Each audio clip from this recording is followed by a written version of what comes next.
Hi friends, welcome back to our channel నక్షత్ర రాజు painting tutorial. ఈరోజు మనం పోర్ట్రేట్ పెయింటింగ్ అక్రిలిక్ ద్వారా ఏ విధంగా ఈజీ ప్రాసెస్లో స్టెప్ బై స్టెప్ ఏ విధంగా చేయాలనే విషయాన్ని ఈ వీడియోలో తెలుసుకుందాం. నచ్చితే లైక్ చేయండి.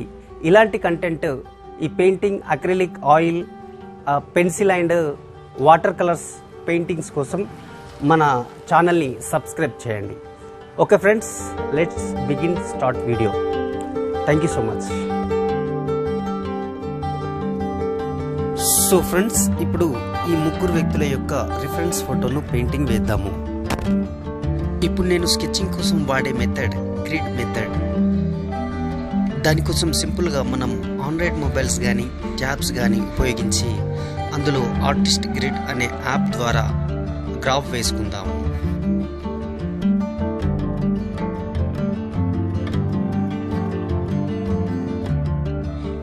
ఇది చాలా సింపుల్ ఫ్రెండ్స్.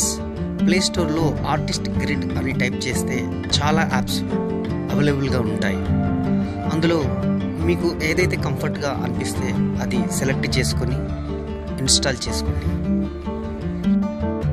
స్కెచింగ్ కంప్లీట్ అయిన తర్వాత లైట్ బ్రౌన్ కలర్ తీసుకొని అందులో ఎక్కువ క్వాంటిటీలో వాటర్ మిక్స్ చేసుకొని పలుచగా ఒక లేయర్ కోటింగ్ వేయాలి.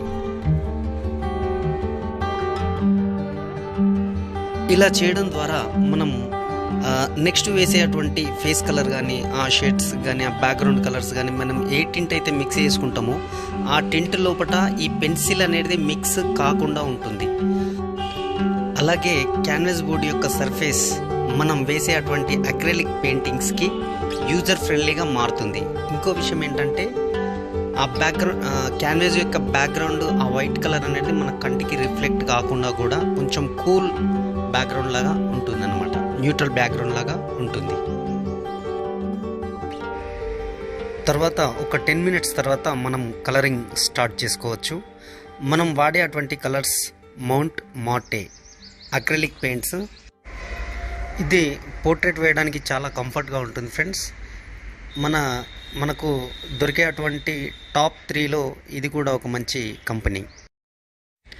తర్వాత ప్యాలెట్ని ప్రిపేర్ చేసుకునేటప్పుడు లైట్ నుంచి డార్క్ వరకు మనం కలర్ని ప్రిపేర్ చేసుకోవాలి.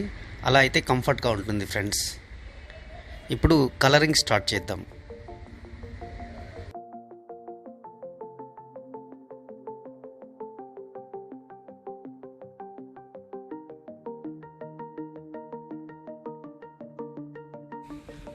మన దగ్గర ఉన్నటువంటి పాయింట్ బ్రష్ అంటే 0 నెంబర్ బ్రష్ తోటి ముందుగా అవుట్లైన్స్ వేసుకోవాలి ఫ్రెండ్స్. దానికోసం బ్రౌన్ కలర్ తీసుకొని మనం ఇంతకుముందు వేసినటువంటి ఆ పెన్సిల్ గీతల యొక్క మెయిన్ పార్ట్స్, ఆ డిస్టెన్స్ అనేటి మిస్ అవ్వకుండా ఒకసారి వాటి మీదకి వెళ్ళి డార్క్ ఏరియాలో బ్రౌన్ తోటి వేసుకోవాలి ఫ్రెండ్స్.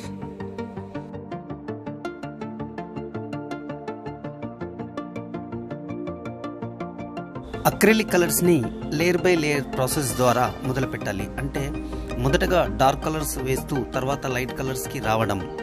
అక్రిలిక్ పెయింటింగ్ అనేది ఒక మంచి మీడియం. ఎందుకంటే ఈ పెయింట్స్తో ఎన్నో కళాఖండాలు సృష్టించవచ్చు.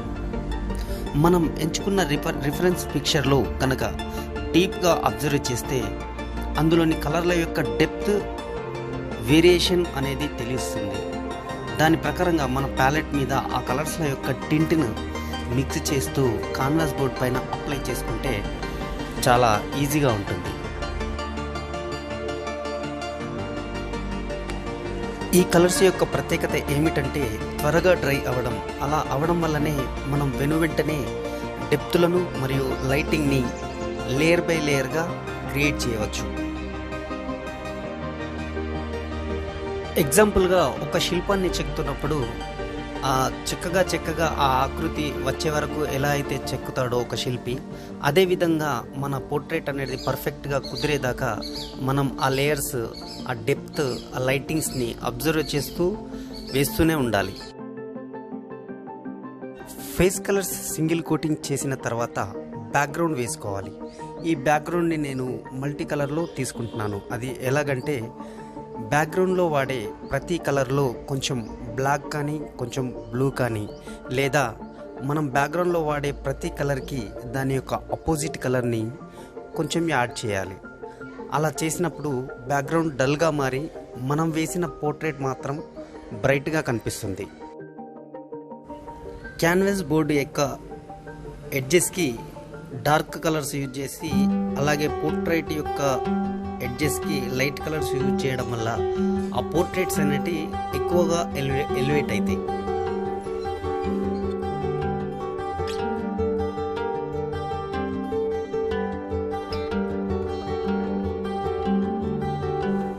బిగినింగ్ ఆర్టిస్టులు ఈ అక్రిలిక్ పెయింటింగ్స్ ఉపయోగించేటప్పుడు ఏదైనా మిస్టేక్స్ జరుగుతాయని భయపడాల్సిన అవసరమే లేదు. ఎందుకంటే ఈ కలర్స్ అనేవి దిద్దుబాట్లు చేయడానికి అనువుగా ఉంటాయి. కాబట్టి మనం వేసే చిత్రాన్ని ఎన్ని విధాలుగా అయినా సరిదిద్దుకోవచ్చు. ఒకసారి మనం వేసే పెయింటింగ్ని మధ్య మధ్యలో కొంత దూరం నుండి అబ్జర్వ్ చేయండి. ఇలా చేస్తే మనం చేసే చిన్న చిన్న లోపాలను మనమే గ్రహిస్తాము. తర్వాత వాటిని ఇంకా మెరుగుపరుచుకోవచ్చు.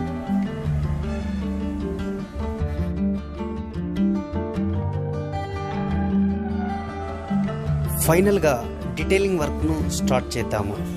ఈ డీటెయిలింగ్ వర్క్ చేసేటప్పుడు కొంచెం జాగ్రత్తగా గమనిస్తూ వేయాలి. ఈ సందర్భంలో మీ యొక్క ఫ్రీ హ్యాండ్ డ్రాయింగ్ యొక్క స్కిల్ అనేది చాలా ఉపయోగపడుతుంది. ఇది చాలా ముఖ్యమైన విషయం, అవసరం కూడా. అందుకని ఫ్రీ హ్యాండ్ ప్రాక్టీస్ని నెగ్లెక్ట్ చేయొద్దు. ఎల్లప్పుడూ ప్రాక్టీస్ చేస్తూనే ఉండాలి.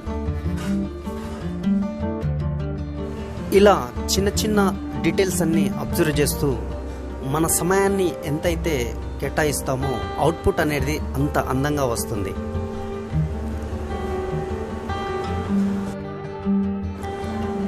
ఈ వీడియో మీకు నచ్చినట్లయితే ఒక చిన్న లైక్ చేసి నాకు ఇంకా మరిన్ని వీడియోలు చేయడానికి మోటివేషన్ కల్పిస్తారని కోరుకుంటున్నాను. ఇలాంటి ఇంకా మంచి వీడియోల కోసం మన ఛానల్ని సబ్స్క్రైబ్ చేయండి. మళ్ళీ నెక్స్ట్ వీడియోలో కలుద్దాం. అంతవరకు సెలవు. Happy painting.